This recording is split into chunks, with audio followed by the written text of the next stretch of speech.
Vladimir Putin was dealt a hammer blow as Russian civilians were ordered to evacuate from Kherson, one of the 4 Ukrainian annexed regions. Despite what seems like a devastating strike on his tank, a Russian soldier manages to escape the attack. Footage shows the Ukrainian army targeting the heavy vehicle, ripping apart the head of the tank. Behind the white smoke, a man is seen rushing out of the commander's hatch. Serhiy Dmitrovich Prytula, a Ukrainian TV presenter who has been fundraising money for the Ukrainian armed forces, tweeted the video. He said, "The 95th DSHV Brigade skillfully dismembers a Russian can from a picture. Titans. And you and I help their intelligence on a large scale with quadcopters and UAVs. To detect those tanchiks in time and destroy them completely."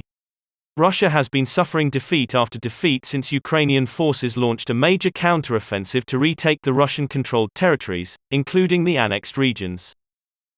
Vladimir Putin illegally annexed 4 Ukrainian regions in a bid to deter NATO allies from providing military assistance to Ukraine. But the Russian leader's attempt appears to have failed, as NATO members have stepped up military support for the Ukrainian forces. US President Joe Biden has announced a $625 million military aid package, which includes additional advanced rocket systems credited with helping the country's military gain momentum in its war with Russia. And French leader Emmanuel Macron has pledged an additional €100 million package to help Ukraine purchase weapons. In a statement, British Defence Secretary Ben Wallace said the UK will donate AMRAAM rockets, hundreds of cutting-edge air defence missiles, hundreds of additional aerial drones and a further 18 howitzer artillery guns to boost Ukraine's air defences. The European Union adopted the 8th package of sanctions against Russia worth €7 billion to hit the Kremlin's war chest. Upping the ante, the EU foreign policy chief Josep Borrell warned Moscow that its forces would be annihilated by the West's military response if President Vladimir Putin uses nuclear weapons against Ukraine. At the opening of the Diplomacy Academy in Brussels, Mr. Borrell said, "Putin is saying he is not bluffing. Well, he cannot afford bluffing, and it has to be clear that the people supporting Ukraine and the European Union and the member states, and the United States and NATO are not bluffing either.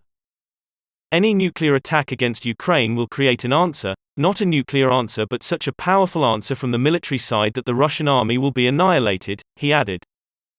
In a sign of escalation, NATO's Secretary General Jens Stoltenberg said the military alliance will monitor Russia's upcoming nuclear exercise but not be cowed into dropping support for Ukraine by Putin's veiled nuclear threats.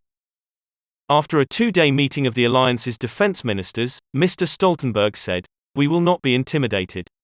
Russia's nuclear rhetoric is dangerous, reckless, and they know that if they use nuclear weapon against Ukraine, it will have severe consequences.